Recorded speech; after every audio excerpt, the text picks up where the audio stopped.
Experience the wonder, discover the secrets, and journey to the deepest place on the planet. Tonight at 7 on Arizona PBS. Explore new ideas and new worlds here on Arizona PBS, a community service of Arizona State University.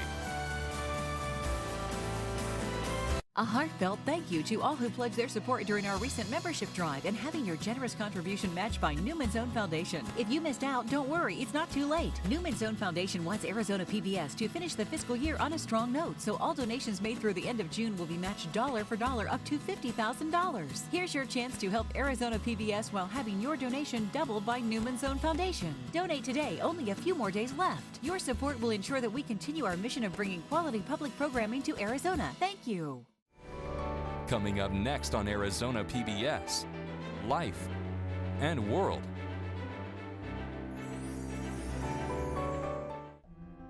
Hi, I'm Dr. Terry Woodbeck. Adverse childhood experiences can last a lifetime, but they don't have to. You can help break this cycle of neglect and abuse. Visit azpbs.org/strongkids. Coming soon to Arizona PBS. This July 4th, celebrate with the biggest stars. It's a Capitol 4th with the legendary Beach Boys, the Blues Brothers, featuring Dan Aykroyd and Jim Belushi, Motown's The Four Tops, pop sensation Sophia Carson, country music's Trace Atkins, recording star Mark McGrath, the National Symphony Orchestra, your host, John Stamos, and fireworks, live from the U.S. Capitol. It's a Capitol 4th. Tuesday, July 4th, 8/7 Central, only on PBS. Support for Arizona PBS comes from viewers like you and from Friendship Village Tempe, a retirement community for over 30 years, offers independent living with residency options, lifelong learning classes, as well as continuing care. Information at friendshipvillageaz.com. From the Cronkite Studios in downtown Phoenix, this is Cronkite News. A recent ruling could cost DACA students their in-state tuition. We hear from those hoping to overturn the decision. Long lines and limited access to polls. These are just a few of the problems some face when it's time to vote. But we'll tell you how Maricopa County is making changes to save us time in future elections. The record heat has our law enforcement out in full force for heat-related rescues. How Border Patrol agents hope to lower the number of incidents. Cronkite News starts now. Good evening and welcome to Cronkite News on Arizona PBS. I'm Madison Connor. And I'm Tyler Finger. Thank you for joining us. Arizona students who are in the country under the Deferred Action for Childhood Arrivals program may soon lose their in-state tuition. Holly Bernstein is in our broadcast center with the impact this ruling could have. Holly? The Arizona State Court of Appeals issued the ruling yesterday. The presiding judge says federal immigration law allows each state to decide on optional benefits for DACA recipients, and Arizona law bars in-state tuition. Several college and university students who are here under DACA spoke along with grassroots organizations and community leaders yesterday to talk about the impact this will have. One of those, Abel Badillo, just graduated from ASU with a bachelor's in business marketing and is working in his field. Even though he has completed his education, he wants everyone to keep fighting. Those involved in the lawsuit now have to decide if they will appeal. I got very emotional because, I thought that the fight was over. I've been fighting this fight since 2010, and I thought we finally had a victory. Will we appeal this decision? And there's, as I stated earlier, two different parties here that make that consideration. The first one, of course, is the Maricopa County Community College District, who will say we disagree with the Court of Appeals and we want to go forward to the Supreme Court. The Maricopa County Community College District will be making a decision next week. Ortega says once they make a decision, those who represent the students will be able to do so also. In the broadcast center, Holly Bernstein, Cronkite News. The parents of DACA recipients also suffered a setback when the Department of Homeland Security said last week it was revoking a similar program aimed at protecting them, known as DAPA. That announcement specifically said that DACA will remain in effect, but it has left DACA recipients, known as Dreamers, worried about what's next for them. Cronkite News reporter Noelle Lilly from our D.C. bureau sat down with the dreamer who now finds himself looking over his shoulder. When the memo came out last week revoking DAPA recipients were encouraged by one line in the memo that said that DACA would remain in effect. But now, DACA recipients like Louise Condrime are worried that they might be next. It was my dream, to get an education and then get a job. Last week, at a House committee hearing, the acting director of Immigration and Customs Enforcement, Thomas Homan, insisted that DACA recipients are not a target for deportation. So we are not, as part of our operations, targeting anybody in DACA status that's fulfilling their obligation within the deferred action requirement. But that doesn't mean that the future of DACA is completely safe. The Department of Homeland Security sent out this memo on June 15th. However, in an email exchange with Cronkite News, Joan Talbot of the department said that this memo should not be interpreted as having any relevance on the long-term future of DACA. This news is concerning for immigrants like Condrime, who worry about being deported if DACA is gone as well. If I was undocumented right now, I don't think I would be willing to sit here and tell my story. It's just a lot of there is basically just no protection for me at all. When asked about DACA, spokesman for the Federation for American Immigration Reform called it unconstitutional. Our view is that the Trump administration should allow the program to lapse, that as these deferments expire, that they should not be renewed, and we certainly shouldn't be approving new applications. But Condrime says that he and other immigrants are just looking for a chance at a better life. People will continue to risk their lives to come here for better opportunities, not only for themselves, but for their families. Condrime crossed into the United States from the Arizona-Mexico border, and he says that his DACA status expires in 2019. For now, the U.S. Department of Homeland Security says that DACA will remain in consideration. Live in Washington, Noelle Lilly, Cronkite News. More than 1 million Maricopa County voters are about to experience big changes in how they cast their ballots in their local elections this fall. The changes are expected to resolve last year's issue of extremely long lines and limited access to polls. The changes will allow every voter to receive a mail-in ballot, not just people on the early voting list. Traditional polling places will also be replaced by ballot centers. Although there will be fewer ballot centers than current polling places, they will be heavily staffed with more check-in lines and equipment. The Navajo Nation Council has tabled legislation that would extend the lease on a coal-fired power plant in northern Arizona. Council members say they're waiting for a special session on Monday in Window Rock. The current lease for the Navajo generating station in Page is scheduled to expire in December of 2019. If the tribe doesn't approve of the extension by July, the plant, which employs 750 people, will close at the end of this year and eventually be torn down. Only 2 days into summer and we continue to experience extremely hot temperatures. Arizona remains under a heat warning as the National Weather Service urges residents to stay indoors. Our weather reporter Emily Bloom has a look at the current temperatures. We are still sitting in those triple digits and still setting records here in Phoenix, 116 at the moment. Our high today of 118 was exceeded by our record of 115 set back in 2008. Across the valley, we are well into those triple digits for almost everybody. This has us under an excessive heat warning lasting until Sunday, as well as an air quality pollution alert that has been issued for today. We do have a little bit of a cool down headed our way, and we'll talk more about that coming up in your full 7-day forecast. For Cronkite Weather, I'm Emily Bloom.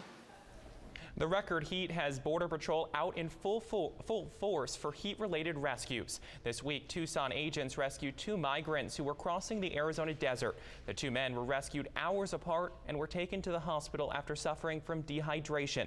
Border Patrol agents are warning tonight that people will face similar risks if they continue to cross in this heat. It should not be a death sentence to come across the border illegally, and yet smugglers put immigrants in those situations. Border Patrol agents say 84 people died in the desert last year due to the extreme heat. HIV cases are on the rise in Arizona. And that could mean more expenses for treatment facilities. Coming up on Cronkite News, what one Phoenix center is doing to increase funding for prevention and testing. Sometimes we have quick errands to run and find it all right to leave the little ones behind. But the Phoenix Fire Department tells us how crucial it is not to leave children in this heat. I think I finally found my hallelujah. I've been waiting for this moment all my life now. All my dreams are coming true, yeah. I've been waiting for this moment. It's good to be alive right about now.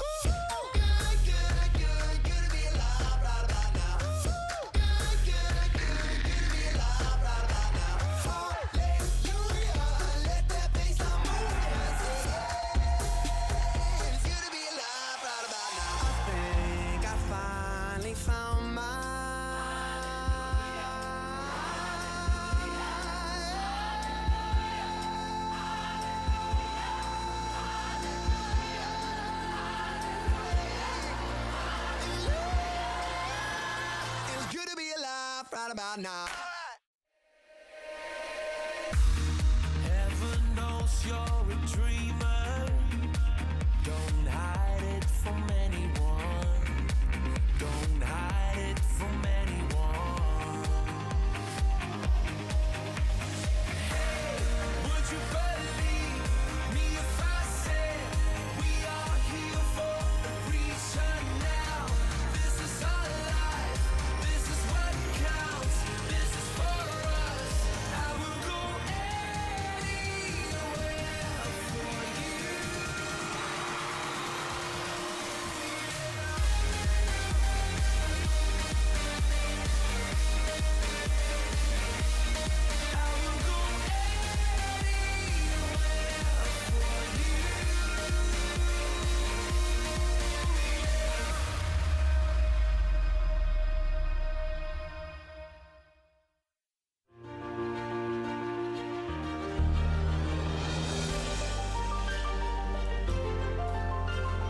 Officially from 36, and he hooks it in. Arizona State wins. Keeping one deep, and it is caught. Jalen Strong. Do you believe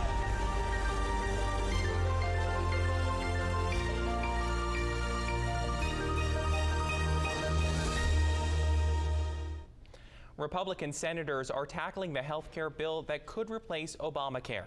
A draft is expected to be released tomorrow to share with the public. The Congressional Budget Office is expected to review the bill by next week, which means the Senate could possibly vote on the bill in the next 2 weeks. Today, Democratic leaders met with the public in D.C. to protest the bill. Senate Majority Leader Mitch McConnell said the House bill will speak for itself, but some Republican senators are concerned because they have been left out of the discussion, including Arizona Senator John McCain. How can I put my support behind it or not support it behind it if I haven't seen it? But are you going to ask? I know how frustrating that is to you, but I haven't seen it. Right, so how can I come down on something that I haven't seen? Phoenix gets help to transform lives touched by HIV thanks to a $1.7 million grant. Cronkite News reporter Kevin Cusack is in the broadcast center with details on how the money will be used. Arizona is experiencing a spike in HIV cases compared to other states around the country. In Arizona, there are more than 17,000 people living with HIV. The $1.7 million grant from the Centers for Disease Control will go to the Southwest Center for HIV/AIDS over the next 5 years. The center is in Phoenix and is one of the only 30 in the country to receive funding to enhance prevention and outreach services.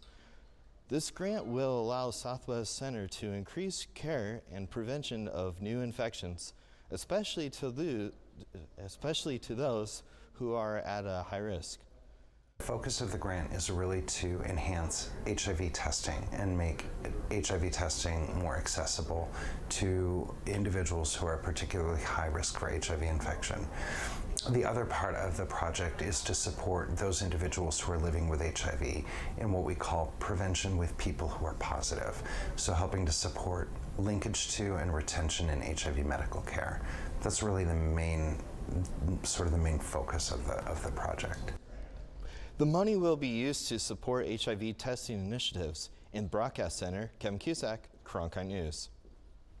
It may be the beginning of summer, but already 12 children in the U.S. have succumbed to heat stroke after being left in cars. Danielle Lincecum went to the Fire Training Academy to find out more. The Phoenix Fire Department picked the hottest day of the year to educate the public about the dangers of leaving children and pets in hot cars. Firefighters demonstrated what can happen after 5 minutes inside a vehicle. A temperature sensor placed in the car went from 112 degrees to the sensor maximum 158. Fire crews broke a window in the car to get to the child mannequin. They demonstrated how they would start CPR and other life-saving measures, like giving cold IV fluid. If the human brain gets to 106 degrees, I imagine it's probably about the same for a pet. There's irreversible brain damage, and we can do the greatest CPR in the world. We can give cold IV fluids and take them out of heat. The reality is there's irreversible brain damage, and the survivability from that event is slim to none. Leaving children or pets unattended in a vehicle has been illegal in the state for 20 years. The governor recently signed into law House Bill 2494, known as the Good Samaritan Law, which protects civilians from civil liabilities for damages caused by rescuing a pet or child from a car. They have to show a good faith belief that a child or pet is in imminent danger. Danielle Lincecum, Cronkite News. We're still facing that extreme weather that can make your car so dangerous, but a slight cool down is on the horizon. Coming up on Cronkite News, how much longer this high heat will be sticking around. And we're not the only ones battling the high temperatures this summer. How wildlife centers are helping animals beat the heat.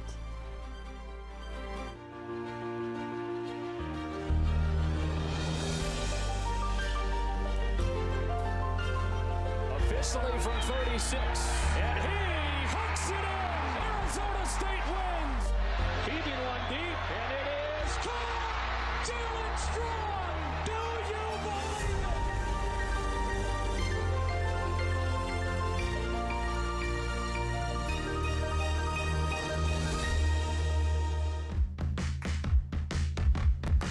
All right.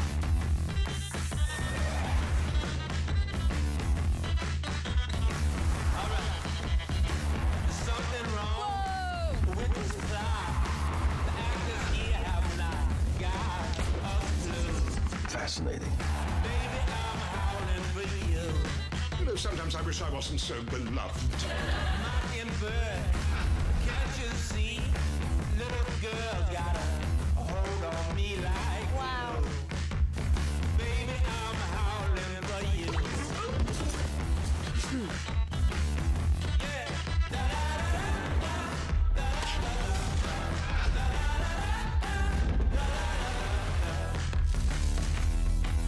It's literally one for the history books.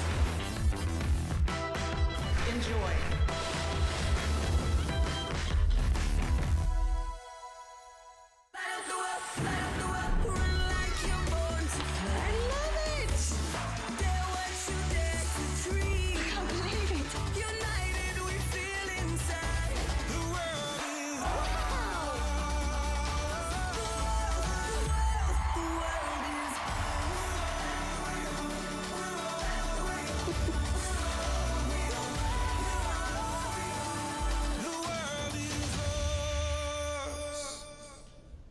As Arizona baked in the sun yesterday for the hottest day of the year so far, electric companies in the state were busy trying to keep the power on to make sure that all important air conditioner stayed on. In this summer heat, power is a necessity in the Valley of the Sun. Air conditioning is a huge factor. That puts a lot of load on our system. You have to think, when it's 119, 120 degrees, you want your ACs running all the time. This heat wave is proving record-breaking for APS and SRP. The power companies both set records for customer usage. Yesterday, we actually hit our all-time high, 7,350 megawatts delivered to APS customers between 5 and 6 p.m. That's a huge amount of energy, and we were able to get it out safely and efficiently. Contributing to that, air conditioners. The calls for AC repair has skyrocketed. We're handling twice as many phone calls as we were, say, 2 to 3 weeks ago. For Carl Bartoli, general manager of Donley Service Center, this time of year can be busy. We're trying to get to everybody same day, especially with this extreme heat. It's tough to go a whole day without any air conditioning. But back at APS, this heat wave hasn't put a strain on their system. We build our system to be able to meet peak demand during the summer. So 12 months out of the year, we are looking for this 1 week when we are going to hit our peak. Air conditioner repair companies recommend getting your system checked out before a heat wave like this to fix any problems before the AC cuts out unexpectedly. And Attorney General Mark Brnovich is warning about air conditioning repair scams. Brnovich says Arizonans need to do their research before hiring a repair service. He suggests looking at online reviews and verifying a contractor's license by heading to the Arizona Registrar of Contractors website. If you believe you have been the victim of an air conditioning scam, contact the Attorney General's office. The animals of the Southwest Wildlife Conservation Center are adapting to the brutal summer temperatures this week. The center rescues and rehabilitates wildlife that have been injured or displaced. The staff and volunteers of the center are pulling out all the stops to keep these animals cool and safe, and they're getting creative.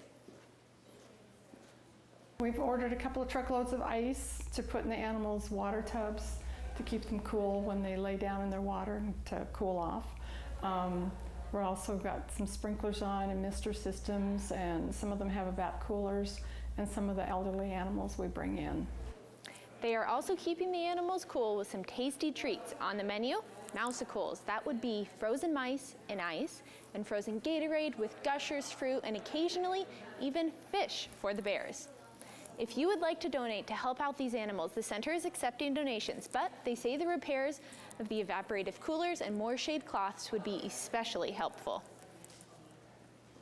And our high today of 117 degrees, sunny and calm winds. We hit that high around 4 o'clock.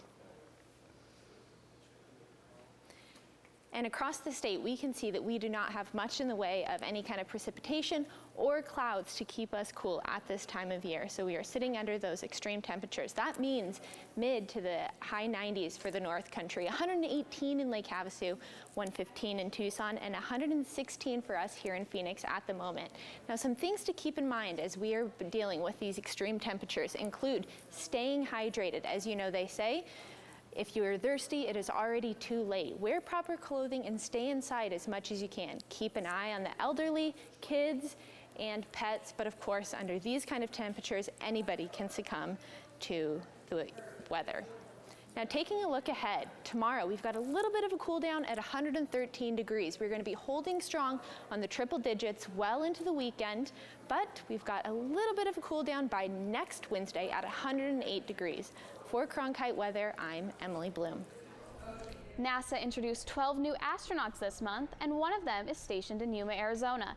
Major Jasmine Mobelli is a 33-year-old quality assurance and avionics officer for the Marine Corps. Getting a call from NASA not only brought joy to her, but also her family. My mom later told me that my dad was crying so much that he couldn't even drive home afterwards. So it's hard to explain, but this is something I've wanted since I was a kid, and it was just so exciting and overwhelming. Mobelli earned a master's degree in aerospace engineering from the Naval Postgraduate School and is a distinguished graduate of the Navy's Test Pilot School. The NASA team will train for missions into Earth's orbit and to deep space. A total of 7 men and 5 women make up the 22nd class of American spaceflight trainees. This is the largest group that NASA has selected in almost 2 decades. Arm wrestling is often considered a social hobby. But for some, it's a serious sport. Coming up on Cronkite News, we take a closer look at the growing world of competitive arm wrestling. I think I finally found my hallelujah. I've been waiting for this moment all my life now. All my dreams are coming true, yeah. I've been waiting for this moment. It's good to be alive right about now.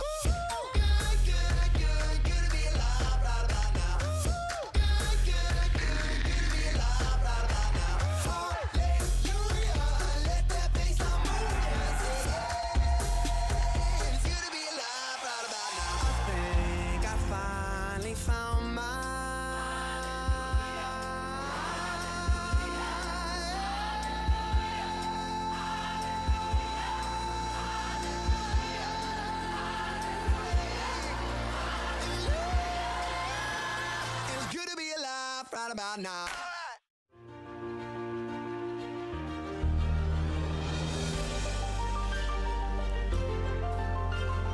Officially from 36, and he hooks it in. Arizona State wins. Keeping one deep, and it is caught. Jalen Strong. Do you believe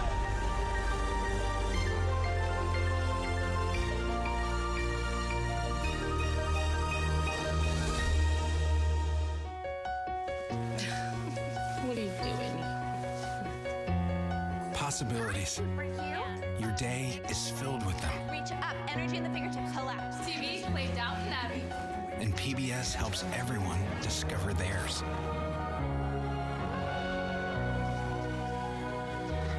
Anytime, anywhere. Up in the sky, you can see it. PBS, we're with you for life. If you're looking for a new sport to try, Cronkite reporter Felisa Cardenas may have found one you've never considered before. Arm wrestling. It's one of the oldest forms of competition. It makes many people think of grade school battles or settling a score at the bar. So arm wrestling does have a stigma with its roots in a bar type environment, drinking beer, fighting, arm wrestling. It's all part of that history, and it's true. So I'm not going to debunk it, but where has it gone from there? It's gone to heights that you'll never believe. Eric Wolf is a two-time world arm wrestling champion pooler and has been competing for 20 years. Since the inception of the World Arm Wrestling League in 2014, they have awarded over $1 million in championship prize money. Here in Arizona, it's actually growing pretty rapidly. We have a team in Yuma, Tucson, and Phoenix. Scottsdale amateur arm wrestler Samantha Roberts-Pineda says the thrill that comes from arm wrestling is one she doesn't get from any other sport. When you get on the table to go against somebody who you have no clue whatsoever if they're on your strength or not, you just know that they're your same weight. And when they get up there and you feel someone's strength just powering through you, it's insane. It's an energy transfer that you can't get in any other sport, period. So no matter the skill level, all you gotta do is walk up to the table and try. Come on! The one thing I would give you advice for is just start slow and build up. Don't overdo it in the beginning because you get burnt out real fast. Just take it easy. It's amazing. Just come out and do it. One misconception Pineda aims to change is the idea that arm wrestling is just for the boys. She says while the popularity is growing in the Valley, she's still looking for more female competition.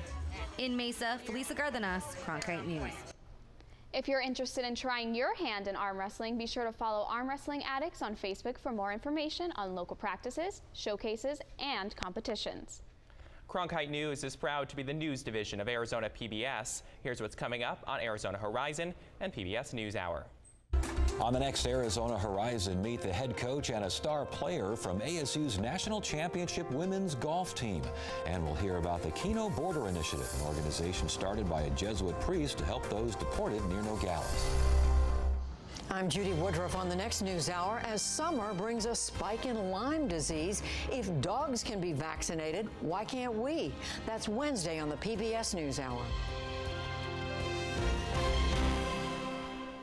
That's it for Cronkite News tonight. Thanks for joining us. For top Arizona stories anytime, go to cronkitenews.azpbs.org.